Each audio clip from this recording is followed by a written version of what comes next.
It's nice to come to an end for this part for you all. You can have, some of you can have your Thursdays back.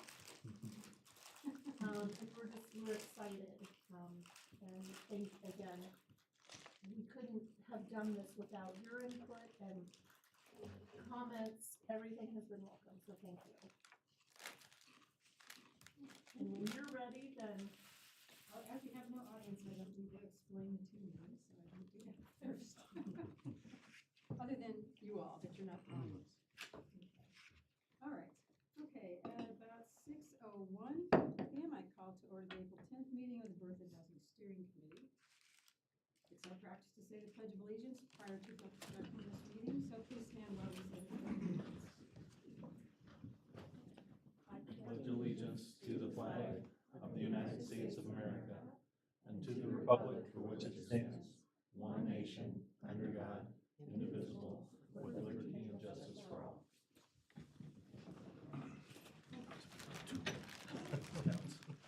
That's a throwback. Johnson, do you want to introduce the final presentation of the Housing Diversity Study and Housing Needs Plan?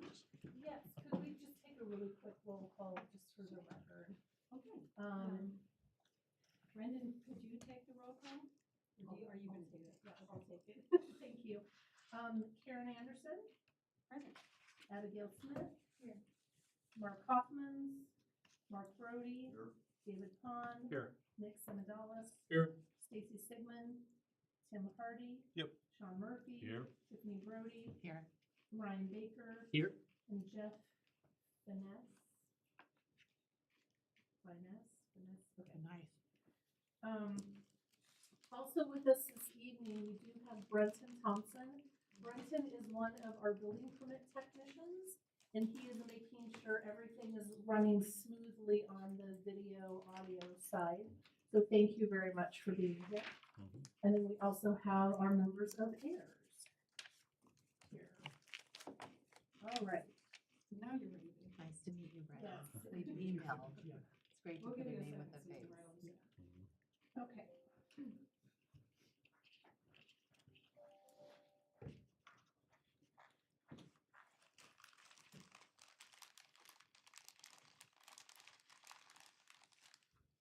Okay, Brenton, do you know how to get this on? Hopefully. We'll see if it.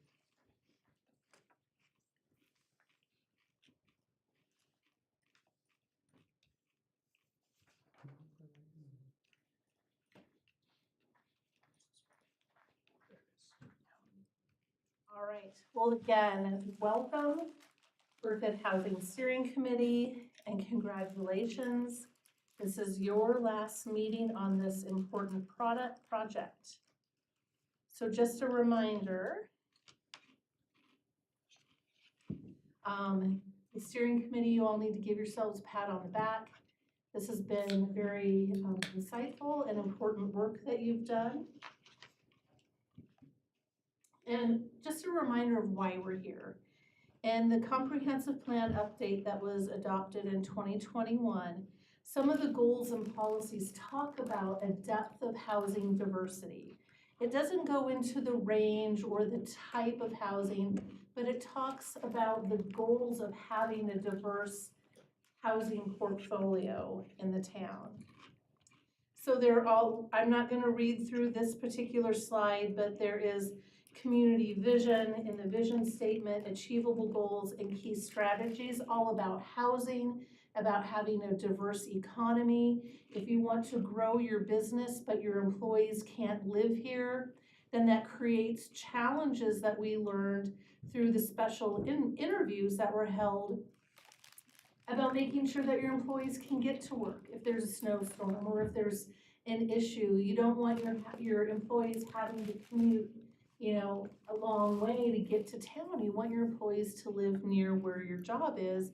And sometimes that is a problem for the for our economic base because we can't get people, all employees to live in town.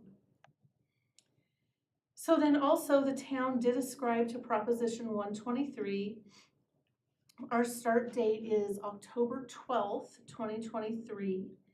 And what this does is that it says to the state of Colorado, the town of Berthoud would like to increase our housing units that are affordable or attainable by 13 new units a year. And if we have rental, under a certain threshold, and if we have rental units, to increase the rental units that are available at that threshold a year as well. Last week, I attended a summit with DOLA and other representatives from Northern Colorado on Proposition 123 and some of the tracking mechanisms. So they're going to be giving me a new calculator, and we'll be able to take a look at really where we are. Because right now, we've only had 4 new permits in 18 months that are under that threshold than when they sold. But now they've given me, they've tweaked their tool a little bit, so I'll be able to see where we truly are.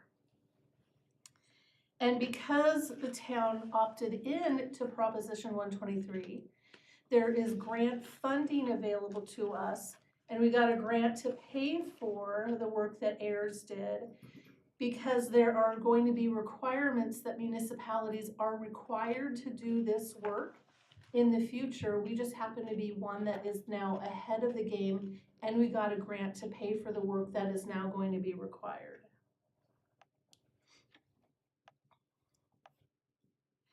All right, so our review commitment, there are these 10 items that we are required to take a look at. And out of these commitments, the items that are in blue are things that the town already does. So in a large respect, Berthoud is already ahead of many communities. The items in green are those items that we would like to investigate a little bit more as an outcome in our action plan of the housing needs study. And we only have to implement one before we close the grant project out. So again, we received the grant from DOLA in order to do this work. And that really brings us back and ready to hear from AIRS Associates, from Josh Alhava and Carlin Vossen about the public input that's gone into this, your input, some of the key takeaways, and then our action plan. At the end, there is a suggested motion sheet for you. This is scheduled to go to the town trustees in a couple weeks. And then if you want to make a motion as members of the steering committee, I don't know how you two want to do that. But you can make a motion to, send it to the trustees either with approval as written, approval with some edits, or to deny it. And with that, staff will close down and turn it on over to Josh and Carlin. And you advance, you have to move this mouse to advance it with these here. I don't know what happened. Okay. What a mess it up. Good evening, and welcome to the last steering committee meeting for this project. So just a short agenda today to go through, remind us all everything we've done in the last 10 months.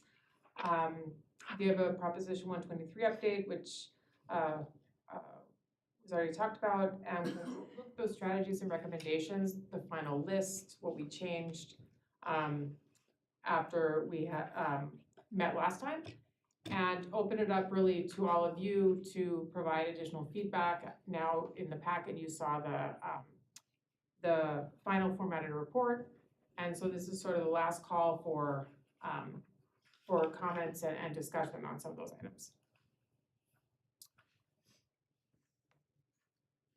So we started back in July. I can't believe it's been 10 months.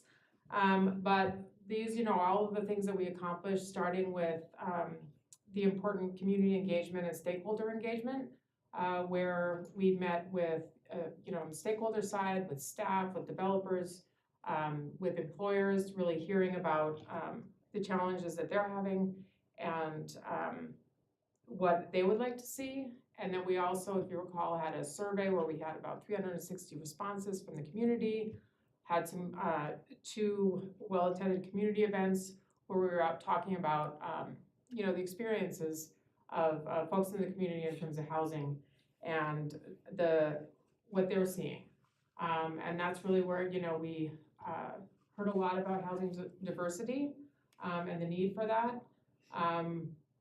Wanting the town to, you know, take a careful approach in terms of addressing that need, but a recognition that there was not enough rental housing, and that many people were in situations where they just couldn't afford to live here, or, you know, we talked to people who were living with their families still, couldn't move out, and were going further and further away from Berthoud to be able to afford to live.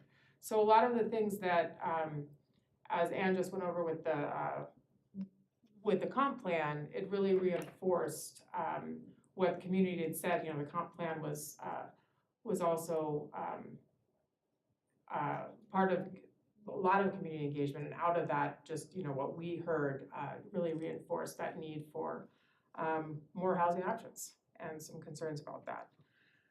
So we went all the way through, as you know, looking at policy and process, looking at those recommendations, working through the implementation action plan. We presented to the board 3 weeks ago, 4 weeks, I believe, and to bring them up to speed with what we've been doing, and it was a very robust discussion. It went on quite a while. I feel like it was about 2 hours or something. Thank you, Tiffany, for providing the notes and a report out to the group.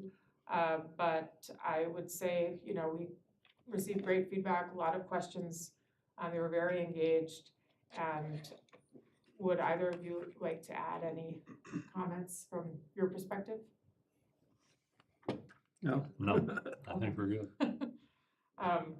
So that's where we are, and then we are now wrapping up the final deliverables, and we'll be presenting to the board in a couple weeks. So, Ann did mention this, but we did add one more property that sold under that threshold. We pulled it through March 31st in terms of sales. There were about, I want to say 8 or 9 homes that were under contract and not sold yet. So we'll see, maybe there'll be good news with some of those, but we'll be looking to see the new calculation and how that impacts it. So strategies and recommendations. After our session last time, you know, we decided, we shifted a little bit and decided to look at, you know, what are some of those quick wins that can be started, you know, can be the focus right away, and then looking at the medium to long-term strategies. So on the quick wins, y'all recommended expanding Ordinance 847, starting some land and water banking research, and see what that might look like for Berthoud.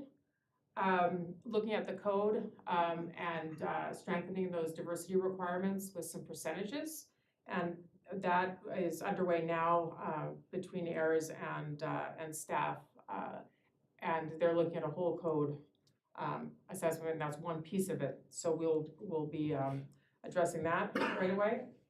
Then there's the expedited review process also, which is part of that the code and policy. Considering a housing consortium, sort of that idea of you know, wanting to capitalize on the energy from this group and continue in some fashion to continue that discussion and sort of monitor the progress. And then that community education piece that, you know, came out a lot when we were talking to the community and other members and the developers, just, you know, what is housing affordability? What does that mean for birth ed? Just trying to demystify some of that terminology and really have more of a common understanding of what the town is trying to achieve. So that was another one of those that will be ongoing, and we'll rely on, you know, partners and other ways of doing that. And then the medium to long term, the inclusionary zoning ordinance, housing incentives, dedicated funding to subsidize, and the land and water banking.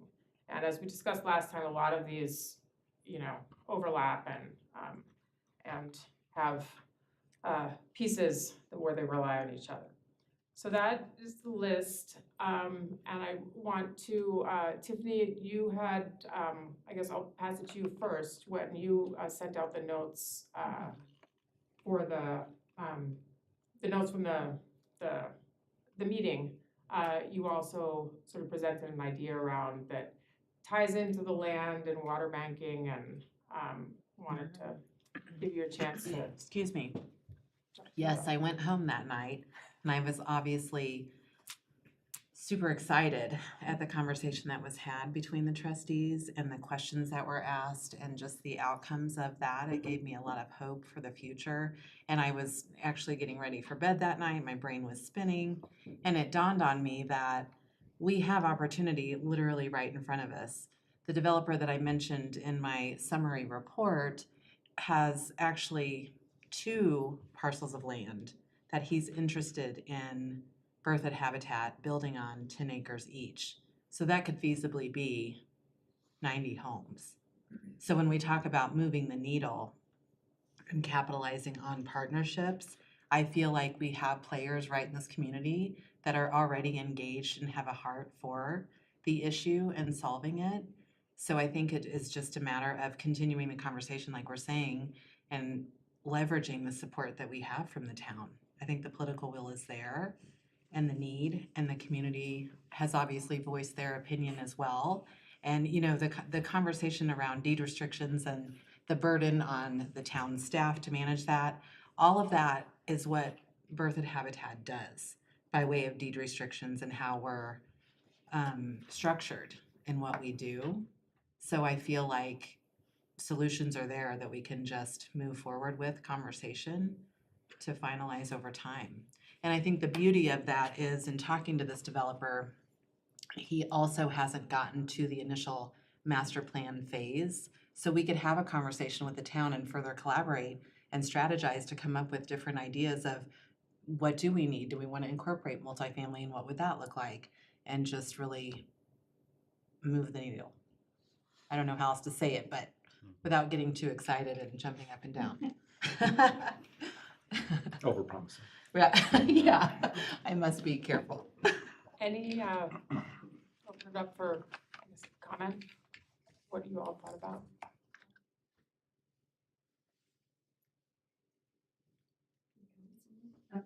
I will say, I think I'm very positive about the strategies that we've outlined here. I think they're all things that are something that we can implement, we can achieve. I think as I feel the same way Tiffany does, that we have some opportunities here within our community to employ some of these things and really expand what we can do as far as affordable and attainable housing. So I'm hoping that we use this momentum and really and move it forward. And I think I see the possibilities like you do, Tiffany. I think it's there. We just have to move that needle.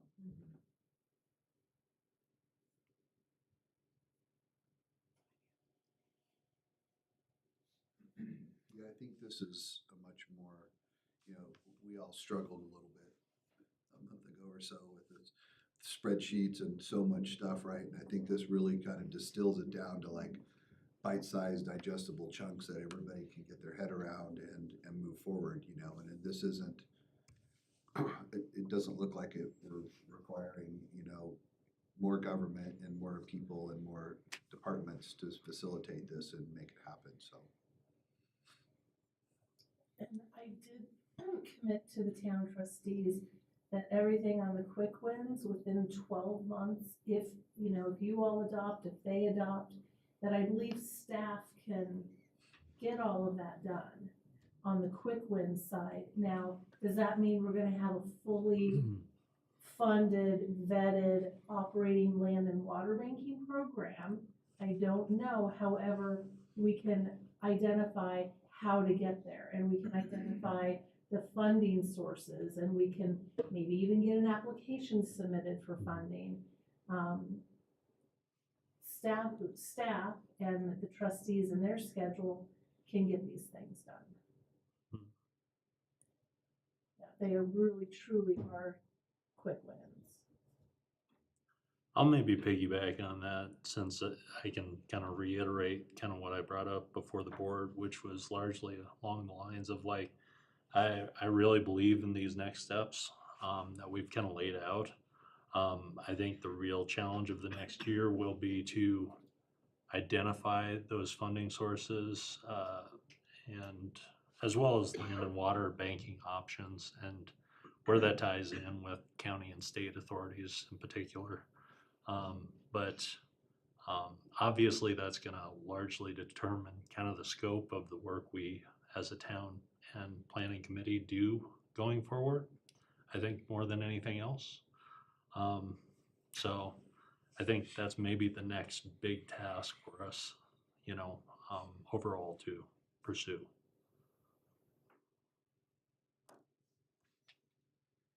Any other comments?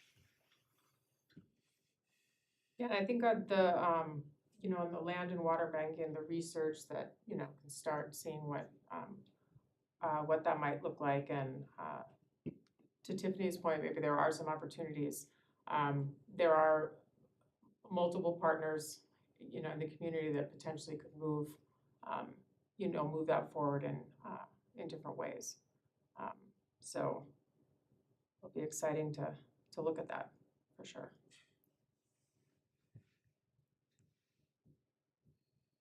Did you wanna give your chance, last chance. I might say something. I just- Carlin's been running the show forever, but she's been doing a great job for you all, which I can't thank her enough. So, since you don't like the tables, don't look at Appendix A. It has the big table still. So, but I think, to what Carlin said, to Tiffany's point earlier, like there's a lot of partners in play. Habitat happens to be a very visible one.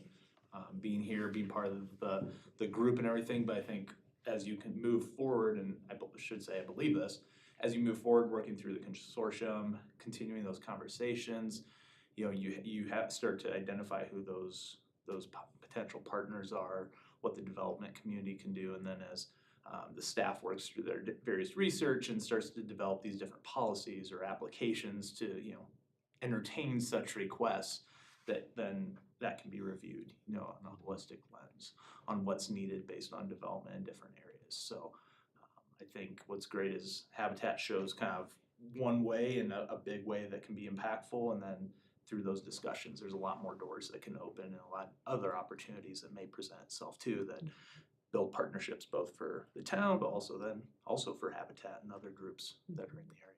But definitely appreciate all the work you all did, your feedback, your thoughts along the way. A lot of it helped steer our thoughts and kind of where we were going with things. We've only had to pivot a couple times, which is great. So I think it's really gone in a very positive direction. So I guess, is there any other final comments on really the strategies or the report as a whole as you look through that? We've been updating that as we go. Carlin's been doing a great job keeping it up with what the state's wanting to see. So we have made a few adjustments along the way, just adding in new charts and new tables that they are looking for to meet their requirements. Yeah, and our DOLA representative, Chris LeMay, was good enough to let us know there's another, I don't know if it was a Senate or a House Bill 174 that passed, which will require all municipalities in Colorado to adopt a housing needs assessment by January 1st, 2028. And a large majority of what AIRS did for us will meet some of those standards. They have an action plan checklist that isn't finished yet for that particular Senate bill. They will finish that up this summer, and they have graciously allowed us to keep this document open until that checklist is finalized. AERS is going to stay on.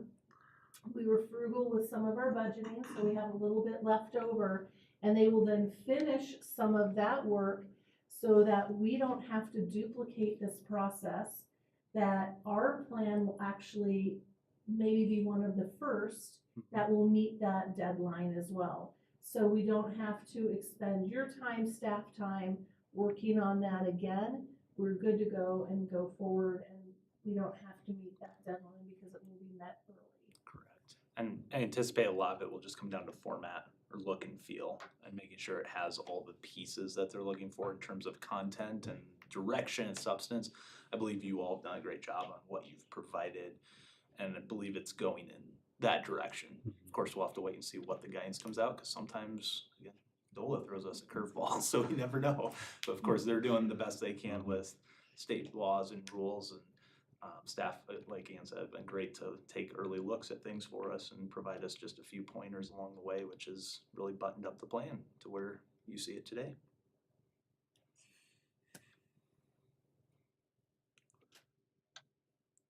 Awesome.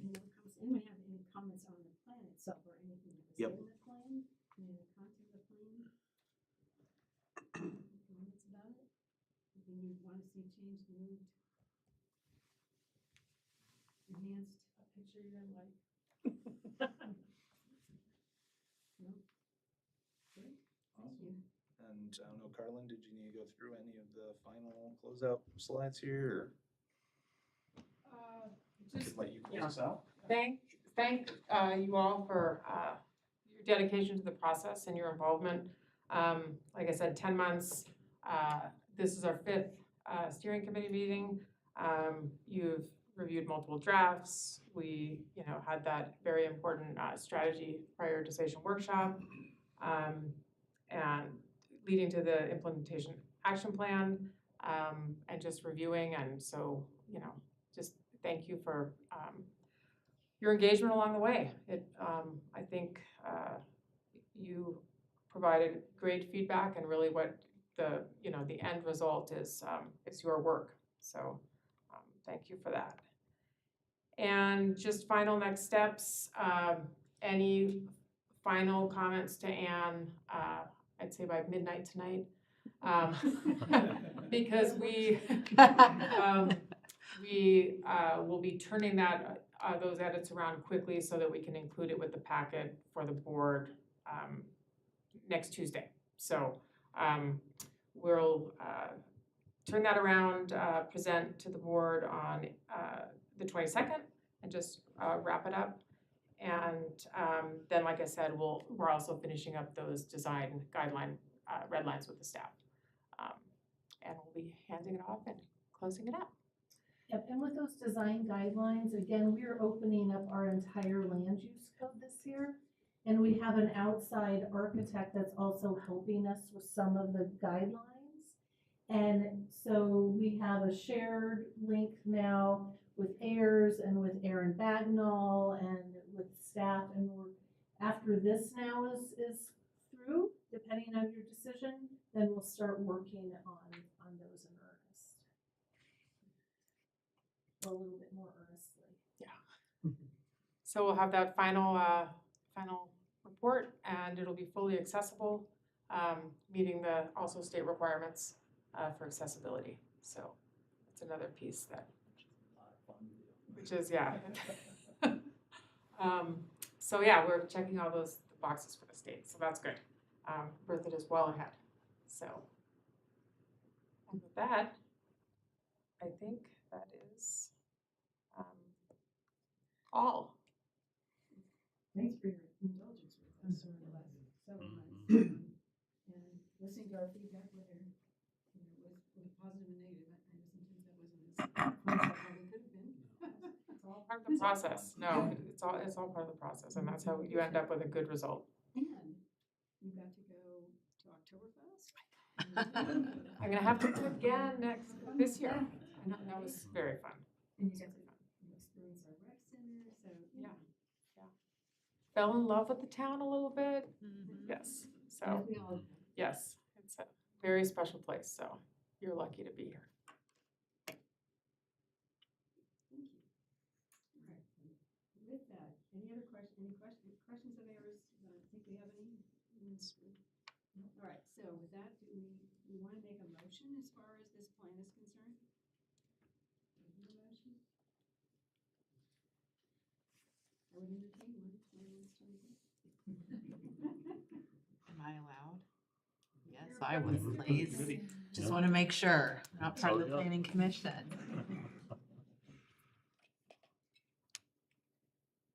You want to make a motion? Or I'll make a motion. Who will make I it? will. Go ahead. I make a motion to approve the suggested housing diversity plan and action plan. Okay. Do I hear a second? I second.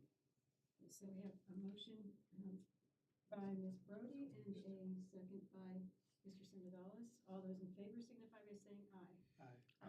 Aye. Opposed, nay. Aye. Abstained. Thank you. Opposed, nay, and abstentions. Great, we did it. All right. That's wonderful. All right, so nothing else on our agenda. We could adjourn. I would entertain a motion to adjourn. I move to adjourn. So Ms. Smith moves to adjourn. Do I have a second? Second. Mr. Brody seconds. All those in favor signify by saying aye. Aye. Yay. All right, thank you, everyone. Mhm. I know it was a lot to go through over the last few months, so thanks for all the extra time and reading and indulgence and questions. I think we learned a Kind lot. of sad. And we know our trustees, but Tiffany, it was really great to meet you. Oh, likewise. I'm glad you're back. Tiffany, don't you have an announcement about an event coming up, maybe? Oh, on the 23rd of April? Yes. Mhm. So Earth Day is coming, and we are planning an event in collaboration with Berthoud Brewing, as well as Source Zero. So the whole idea is sort of a happy hour theme from 5:30 to 7:30. Just come and grab a beer, and if you choose, right? We'll have appetizers, and then there's a food truck there. But the whole idea is in honor of Earth Day, spring cleaning of your closet. You know, gentlemen, you need to do that, right? So bring with you to the event your clothing, shoes, and accessories, right? And so just that reusable, restainable, and then we'll have our restore truck there. And the donations can go right in the truck as you come in and enjoy the evening together. And of course, all the proceeds benefit, to offset the construction costs for our houses. And clearly, we need more money to build more homes. You're getting a whole lot more land. We also need land, yes. If you have just a deed you want to bring too, I'm sure Tiffany will accept. Yeah, absolutely. Thank you. Anybody else have an announcement? We are adjourned, but you can make an announcement. No? Great. Thanks again, everyone. Thank you. Delighted in what we were able to get through. There's plenty of food in back.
advertised for 7.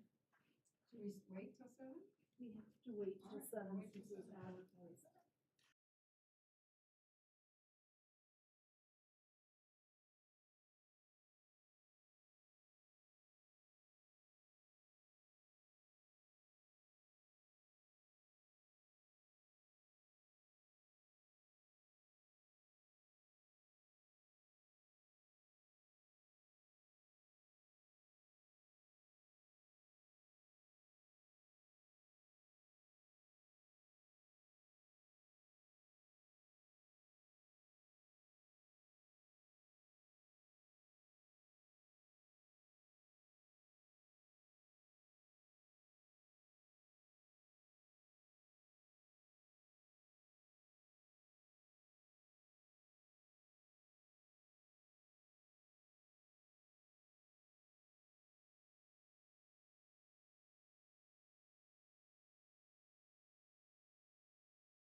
the Town of Berthoud Plan Commission.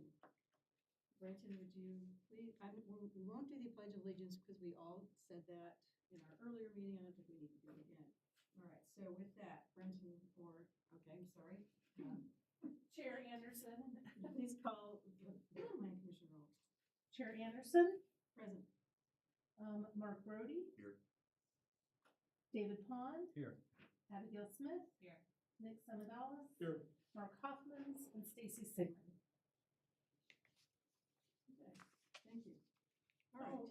Madam Chair, if I may. Go ahead. I would like to make a correction to the minutes tonight. I believe the minutes only state approving one set of minutes.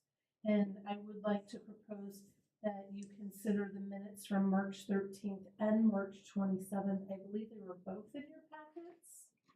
Do we need to change the agenda to add that as an agenda item, commissioners? Any objections? No. Okay, so having no objections, then we amend the agenda so that we add the approval of the March 13th minutes, correct? Okay. And All right. March 27th, yeah. I will put that as the agenda item before the March 27th request for approval of minutes. Okay. All right, so commissioners, do you have any changes to the March 13th Plan Commission meeting minutes? If not, I would entertain a motion to approve those minutes. I'll make a motion to approve the minutes. So Commissioner Brody moves to approve. Do we have a second? I will second. And Commissioner Pond seconds. With that, all in favor, please signify by saying aye. Aye. I'm going to abstain just because I'm not present. Give me a chance to say opposed and abstentions. Thank you. I used to be on a board with a woman who would be very angry if you didn't ask for both nays and abstentions. So I was Okay, I'm not angry. I was told that I always have to ask. So sorry if it's redundant. But anyway. All right. So commissioners, do you have any changes to the March 27th Plan Commission meeting minutes? No. All right, I don't see anybody having any changes. So with that, I would entertain a motion to approve the March 27th Plan Commission meeting minutes. I'll make a motion to approve the March 27th. So Commissioner Brody makes the motion to approve. Do I have a second? Yes. Commissioner Pond seconds. With that, all in favor, please signify by saying aye. Aye. Aye. All those opposed? Abstentions? Aye. There you go. All right, so we did it all in order. And we feel good about that. Okay. All right, thanks, commissioners. As we have an item for public hearing tonight, let me provide some procedural background. The members of the Planning Commission are volunteers, and like many of you, we are residents of Berthoud. Our duty is to review the proposed code amendments, or amendment materials provided by staff, hear the staff presentation, and then hear public testimony. After that, my fellow commissioners and I will discuss the proposed code amendments. In doing so, please note that the code and other regulatory prescriptions provide certain criteria for approval that we have to consider. We have town development staff in attendance tonight to provide us with a presentation regarding the agenda item. Once the staff has completed their presentation, the public hearing will be open. If you intend to speak during the public hearing tonight, please sign in on the sheet at the front of the room. We gain insight from the information and viewpoints the public provides. Your input is welcomed and appreciated. If you wish to speak tonight again, please sign up here. You will be recognized by me when it's time to speak. When you come to the lectern, please provide us your name and spell any uncommon names so the record will accurately reflect your comments. And then also provide your address. We ask you keep your comments relevant to the matter being discussed and that you direct your comments to the members of the Plan Commission. You will have 3 minutes to speak. To recap the process, note the staff will make a presentation about the proposed code amendments before us, and then the public hearing will be open. With that, let's turn to now, I think, with the agenda item number 6 on the agenda with our addition. The proposed amendments to Chapter 30 dealing with the natural healing centers and natural medicine. Director Johnson, will you introduce this topic, please? Chair Anderson and members of the Planning Commission. So last time we met, it was a work session, and the director and members of staff from the state regulatory agency were here to talk about the therapeutic uses for natural medicine businesses and natural healing centers. So we were able to ask questions of the regulatory agency, got a little bit of clarification that we regulate time, place, and manner. For Commissioner Smith that wasn't here, and for members of our audience, I am going to recap some of the items from that work session, and then we'll just talk about the overview of the code. The code is not going to be read tonight. It is in your packet, so if there are any specific questions, we can talk about those. So in November 2022, the voters of Colorado elected to allow natural medicine businesses and natural healing centers in the state of Colorado.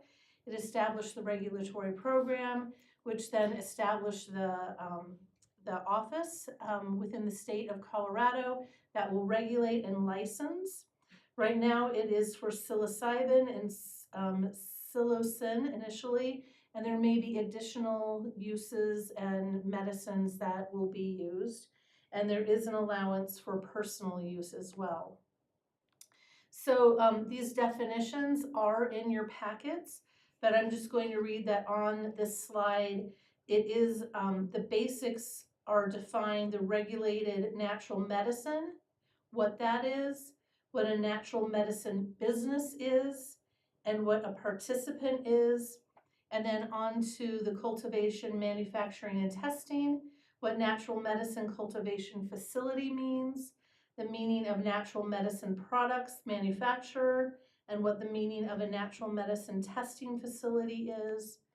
And then also for centers and services, we have the definition of a healing center, a micro healing center, and natural medicine services, what those are. And again, the town can only regulate time, place, and manner. And staff took a look at contemporary ordinances from jurisdictions that currently have regulations, including those listed on the slide, including Golden's was used as the base template because I could convert their PDF easily. And then I went into all of the others. Every single one was a duplicate of the other, with the exception of Frederick. So Frederick had some extra items on top of the base regulations. Some we took a look at, others we didn't find appropriate for the aesthetics that Berthoud is trying to achieve, such as bars on windows and things like that. But some of the other security provisions we did go ahead and add to our code. So again, last time we met, individuals from the Department of Revenue, the Natural Medicine Division, the Director of Policy and Regulatory Affairs was here, as well as their Senior Policy Advisor.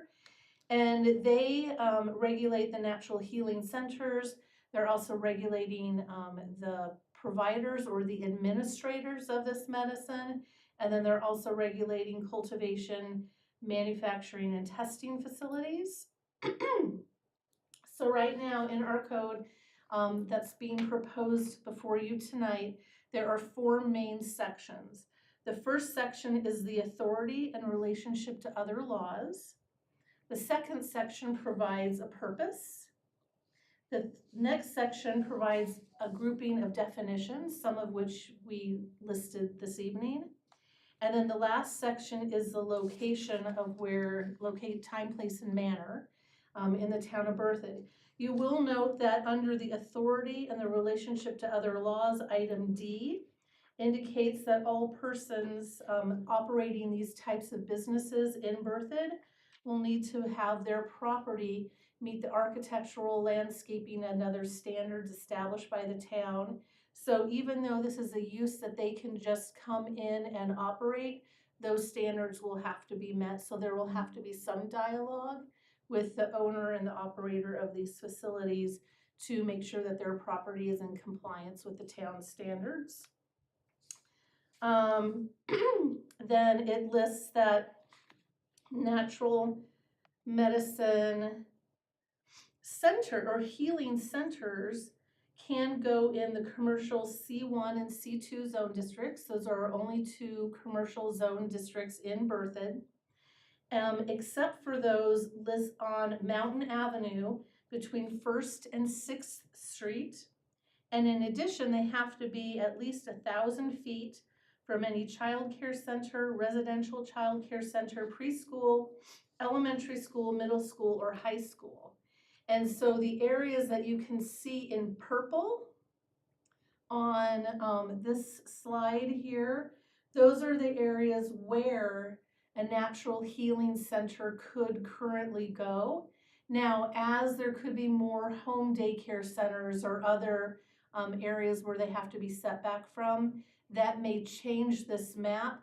Now, if a center was there first and then a home daycare center decided to move in, of course, we're not going to tell the natural healing center that they have to leave. They were there first. The natural medicine cultivation facilities, testing facilities, and products manufacturing, they are allowed in the M1 and the M2 zone district. Those are our two industrial zone districts. They need to be located 100 feet north of Mountain Avenue, south of Bunyan Avenue, east of the rail line, and west of First Street. That is this area right here in yellow. There is a small portion of that area that is disqualified because it overlaps that 1,000-foot setback requirement. But we we tried to get as many home daycare facilities that we could find. They're not required to have a license with the town. So we could only do what we could do to get this from the state and any other methods that we could think of, because again, it's pretty private, that they don't like to give that information out.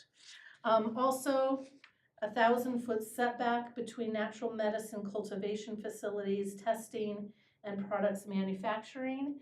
Right now, we don't have any that are allowed in town.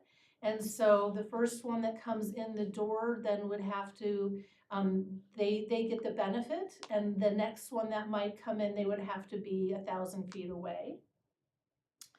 The regulations that are being proposed also talk about storage, hours of operation, public view, processing, lighting, security.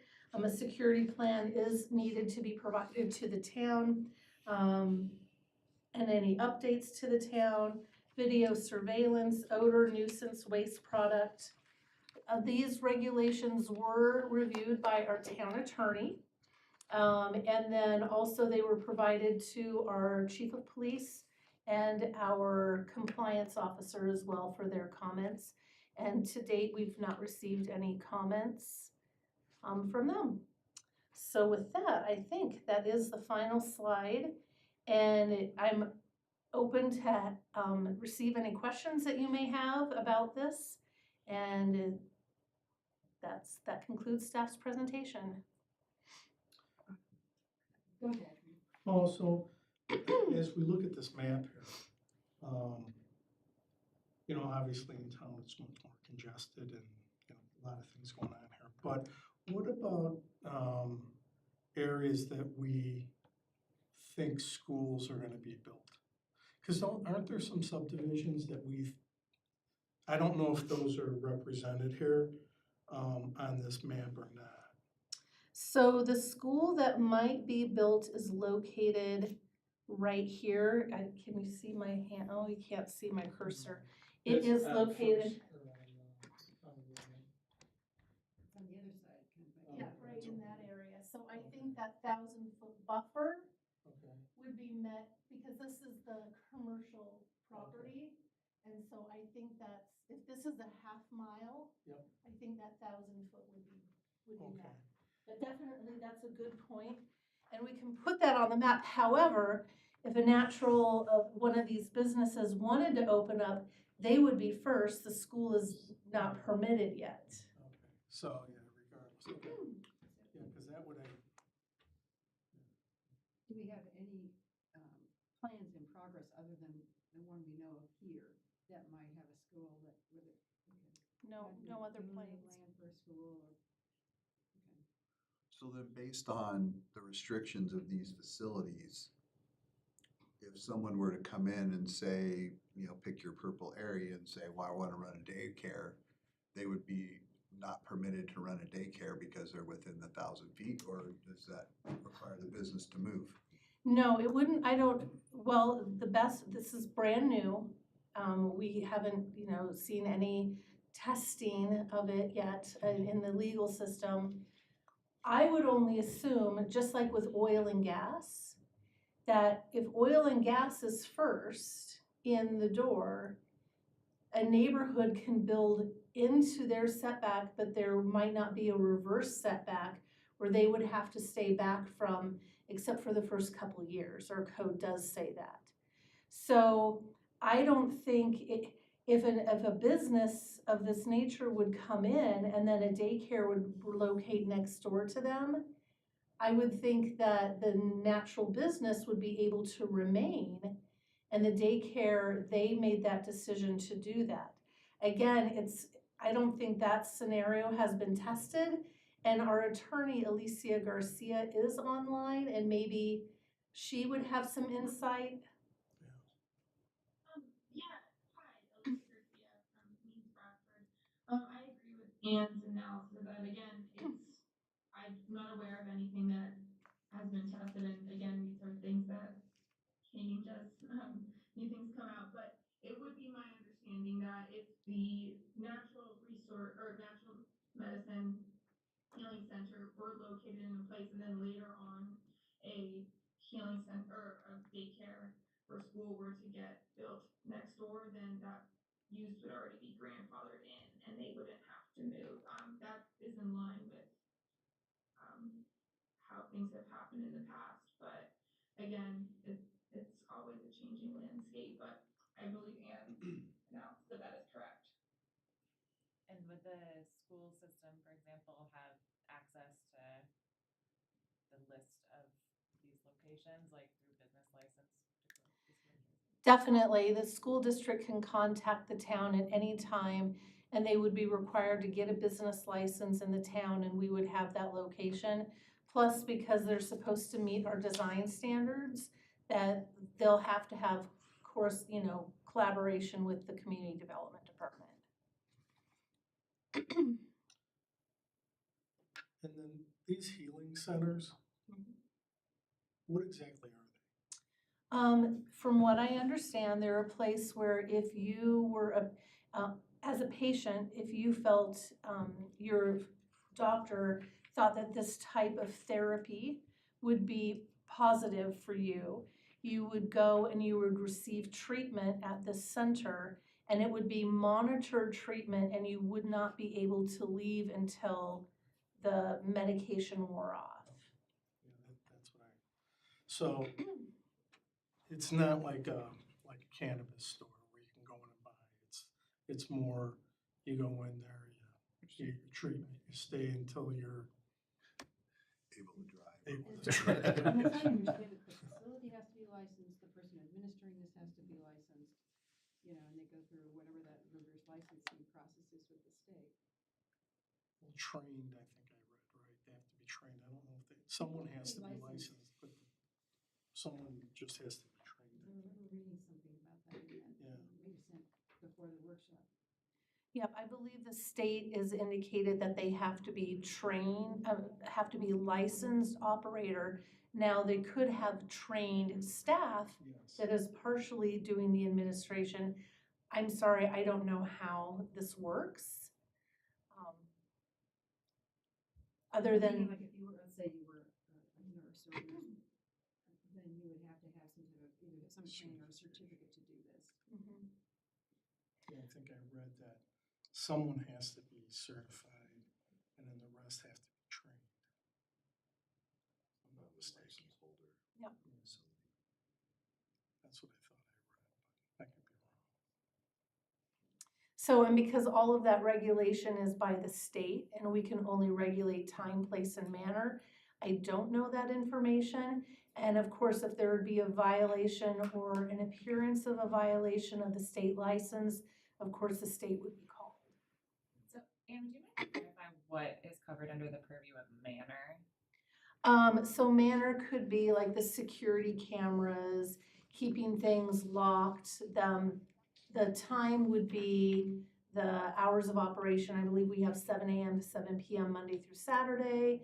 So that's time. Location are the two distinct areas in town that are on the map. So manner, again, lighting, security, odor, nuisance, waste product. Signage even, all of that. Yep, the signage will have to follow our sign code. The facility itself, the architecture, the landscaping will have to follow our guidelines and standards. As we discussed, I think in the workshop, any enforcement, whether, if they had multiple violations, let's say, well, one violation, any enforcement would be through our law enforcement office here, or I should say the county. So if it's a land use, process, something that is land use relating or even building code related, because these businesses will also have to go through the building inspection process and might have to pull building permits, that if there is a building violation, if there is a architectural or land use violation per our code, that would go through Teresa Morgan in our enforcement division. If there was a violation of their state licensing, that would go through the state. Now, the state may request local law enforcement to assist them. However, it is all regulated by the state for operation. So really, it's the three things that are under our purview that we would be responsible for monitoring. Everything else falls to the state. Yep. From what I understand, Makes sense. and it's brand new, and we're one of the few to adopt. Make it up as they go along. We'll learn from everybody. Hopefully, we'll learn from mistakes of others, not ourselves. And so because we don't have local code in place so far, we haven't had any like applications for permits. Correct. No applications, and I am suspicious there might be one operator in town. However, we don't have code language or anything in place yet to allow that. It's something that we're not pursuing because we're close to being done. I think I saw something in the news the other day that the state had announced the first location had opened up statewide. I don't know. They didn't say where it was at, or at least I didn't read where it was at, so. Yeah, I think it might be Fort Collins. Yeah. Or Colorado Springs, I can't. I remember reading that too, that they announced the first one and Benton had opened. The state's really has new regulations to wade through, and so we may even see additional guidance once they've had some experience. Yep. So if we decided that due to our experiences and that of the state, that we needed to change this again if we approved this, we could do that. I mean, it's just once we have more experience with it. Hopefully, the first actor will be a good actor, and everybody else will have to follow suit, and we can learn things from that first good actor that we would also want to strengthen in our code, if allowed, again, by the parameters of what we can enforce. I want to make sure I understand this map too, because I'm not sure I totally understand it. So the purple areas are where you're saying are possible locations. Possible commercial locations for the healing centers. Just healing centers? Just or healing manufacturing? centers. Can we do, did I read something about manufacturing?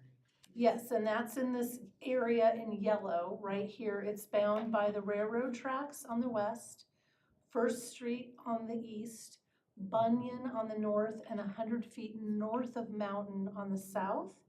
And there is some area in the northwestern portion that will be prohibited because of the overlap between schools and those centers, daycare centers. And that's one of the things I wanted to ask about was, in looking at that would they be then, could some of them be in the First Street overlay district? Yep, so they would have to meet those architectural standards for the First Street Overlay District as well. I do see the two purple areas, right at 287 and Mountain.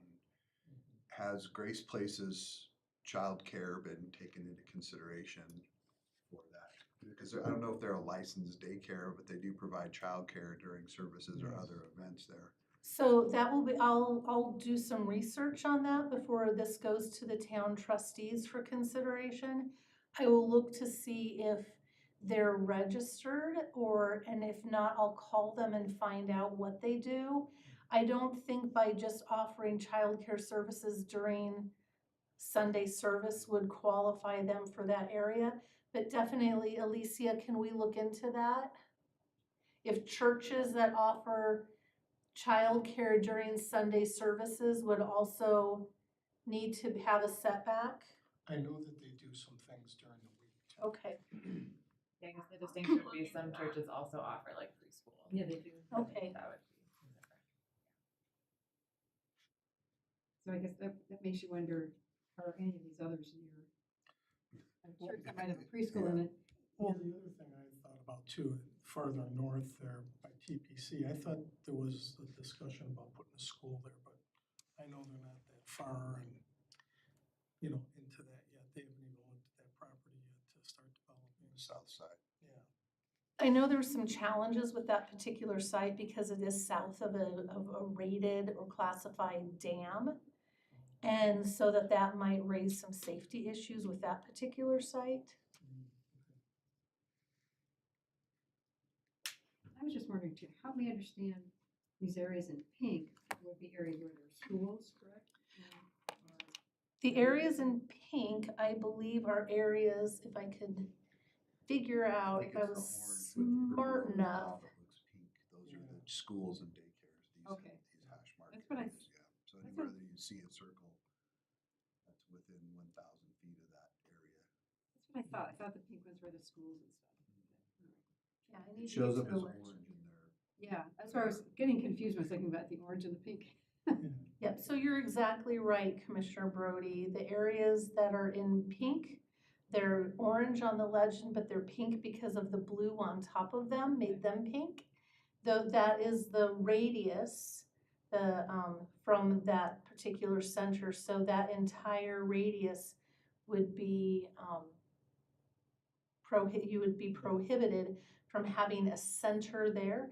And then in this area up in the yellow box, in the northwest portion of that yellow box, you would also be prohibited if your parcel is, has any bit of that touching your parcel, you're prohibited from having a manufacturing or production facility, one of the businesses there.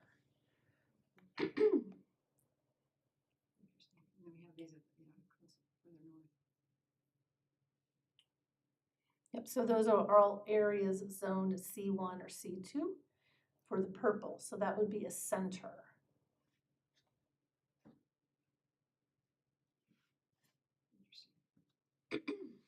And Alicia and I will take a look at churches that offer preschool or Sunday school. Do they also need buffers? And we'll find out. Wonder if the states had any questions about those kinds of things. Yeah, we'll find out. And then I'll let you know, regardless of, how you vote tonight. I'll let you know what the outcome is of that at a follow-up. Thank you. Right. Commissioners, while we have Ann here, do you have any other questions?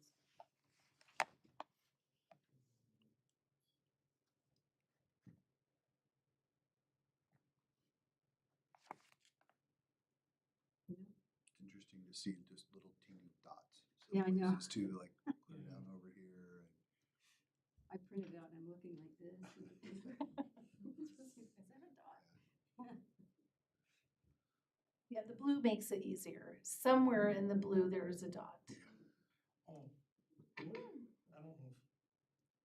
What's the difference between a cultivator and a manufacturer?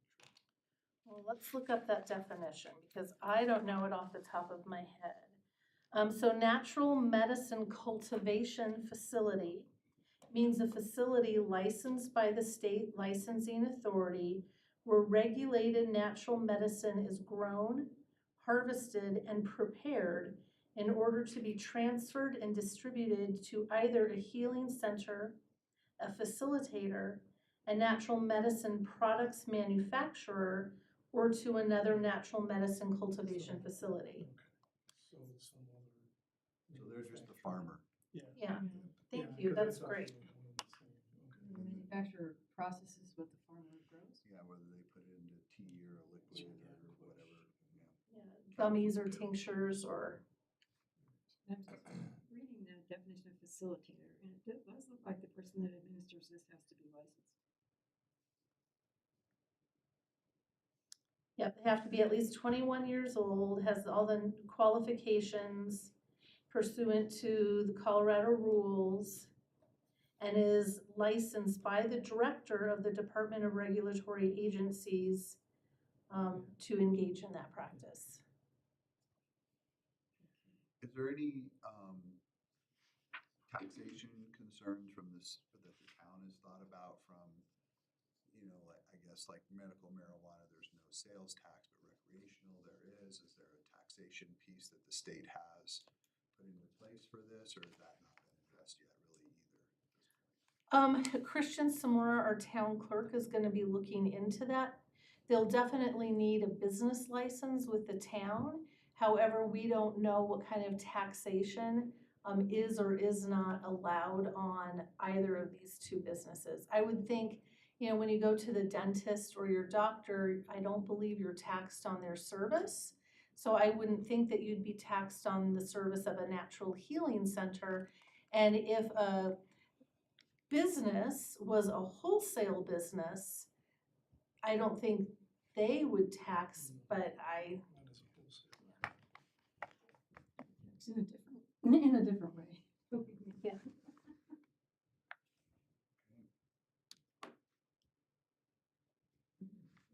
Any other questions, commissioners? Of Ann? This would be Director Johnson. No? And for right now, we're only talking those two medicines, because I know I read something a little bit farther up where there were these other things that they could include, I think possibly 2026. Is it like staged in time? some type of root-based. Yes, yeah, I think there could be others that are utilized. And so once we have our ordinance or code, if you all adopt it, again, if we adopt this, this gives the town the ability to regulate time, place, and manner. If we don't, the state has said these businesses are allowed. So this is our opportunity to make sure that every business in town is following the same set of standards to protect property values, to protect what the vision and values are expressed in our land use code. So, yes, they can add businesses, but it would be under the same umbrella. Or add medicines. Yeah, because I know, well, are we very specific on the two items, or are we just saying? We cannot regulate the items from what I belong. Is that true, Alicia? We can't regulate the types of medicines. We can only regulate time, place, and manner of, okay. So we just call Yeah, it it's natural strictly time, medicine. place, and manner. I think the state has the option to add other things, Right, but that would really be up to them to do that. as long as it falls within the natural medicine code, that's all that matters, okay.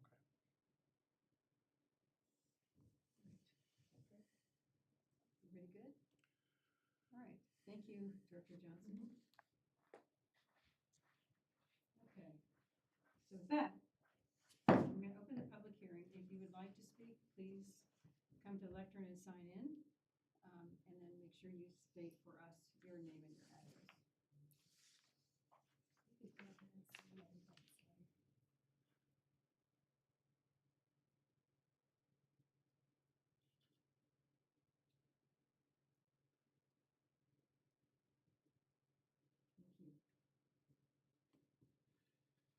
name is Lynn Larson. I live at 205 Hubble Street, and I'm a member of the local licensing committee or local licensing authority for Berthoud. I want to make absolutely clear, or become absolutely clear, the time, place, and manner does not include a licensing aspect, and that all licensing is at the state level as it would be for other physicians and so forth, and medical facilities, unlike medical marijuana, which we have a role in licensing the local businesses. Is that correct? And I know you can't answer me when I'm up here. I'm just raising that question because I'm on that authority. I at first thought we were going to be saddled with this as well, and I want to make sure we're not being saddled with it. Thank you. Thank you. Do we have anyone else that would like to speak? All right, seeing none, close the public hearing. And would you like to answer the question that we just heard from Mr. Larson? So our town clerk is going to be looking at that licensing, local licensing requirement. If these businesses do need a local license, then of course that will be added to the process. If not, then we won't do it. So that would be in addition to their state license. Yes, yes, if the town is allowed to do that. If we're not allowed to do that, then of course we're not going to. And Mr. Clerk Samora is going to look into that. Thank you. Thank you. Okay. All right, Commissioner, so now is our time to deliberate over this. Thoughts? You want to start? I think it's important that we get ahead of it and be prepared. Yeah, I So think there's limitations on our role. so. especially that if we don't participate, and then the state will basically come in and say, based on their criteria, they can put these businesses, we don't have a choice, right? And so I think we need to be involved just to have the ability to, lack of a better term, regulate what we can versus just letting the state, do it, so. I would agree with that. Commissioner Pond? I agree. I agree as well. I think your point's well taken, that we need to at least make this so that, or at least have some regulation of the things that we can control, as well as make sure, as Director Johnson said, that how this is done is consistent with the values that are that's in our land use code. So, okay, all right. Any other comments about that? Any other thoughts? All right. If not, then I would entertain a motion with regard to the proposed code amendments. I move to recommend approval to the Town of Berthoud Town Board of Trustees of the proposed amendment to the Berthoud Land Use Code to provide parameters for the development of natural healing centers and natural medicine businesses in the Town of Berthoud Land Use Code as presented by staff. So we have a motion by Commissioner Semidalus. Do we have a second? I'll second. We have a motion, we have a second by Commissioner Smith. Let's take the roll. Commissioner Brody, Yes. Commissioner Pond, Here. Commissioner Smith, Yes. Commissioner Semidalus, Yes. Chair Anderson. Yes. With that, we have we are past the motion unanimously. Let's take a look at the rest of our agenda now. We have these, I'll give you a second, since you're recording. Do we have any staff report? Sure, so right now, Planning Commission on April 24th, we don't have any land use cases or additional code items to come before you. So we can either do a work session, or we could just take that as a by meeting and have a break, and then reconvene on May 8th May 8th may include an intergovernmental agreement that staff has been working on with the staff of Mead. And it establishes our southern growth boundary. And we are in agreement. That intergovernmental agreement will come to you most likely on May 8th. And so that would be an item for your agenda on the 8th. How often are those revisited? What? How often are the growth boundaries revisited? Every time we do our comprehensive plan. Oh. So it could be every 5 years, every 10 years, but we have agreed on their northern boundary and our southern boundary. And we haven't had any issues, so I don't anticipate there to be an issue with that. It's just good to get that one started. We have provided Larimer County a draft intergovernmental agreement as well. And then we will be, I have reached out to Weld County for an intergovernmental agreement, and then we probably need to talk to Johnstown about one as well. But we're getting started. Getting me started. Yeah, this one has taken over a year to get to that point, just because staff is busy and we recognize that we were recognizing a friendly border and there wasn't a pure sense of urgency. So now we can get it taken care of. It's nice to have those things revisited.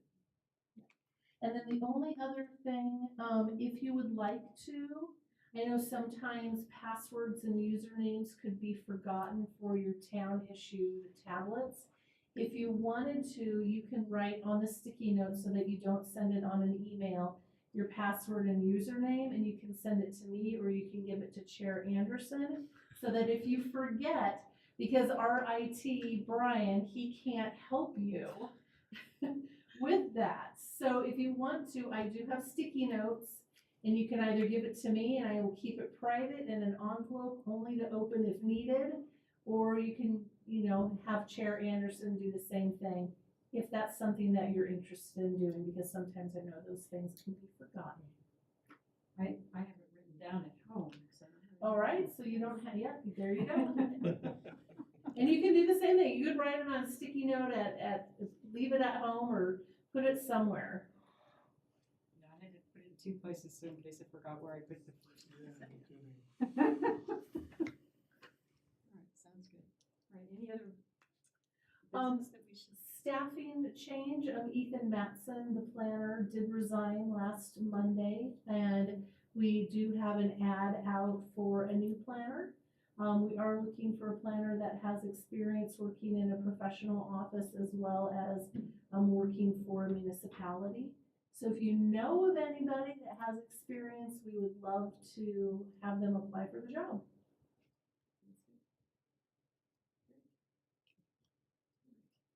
Commissioners, do we have anything that we want to, any of us want to announce? Anything exciting? I think so. Sounds good. All right, well, with that, then I would, nothing else on our agenda, and I would entertain a motion to adjourn. I make a motion to adjourn. So Commissioner Pond moves to adjourn. Do we have a second? I'll second it. Commissioner Rowley seconds the adjournment motion. All in favor, signify by saying aye. Aye. Opposed, abstentions. Great. We are adjourned. Thank you, everyone.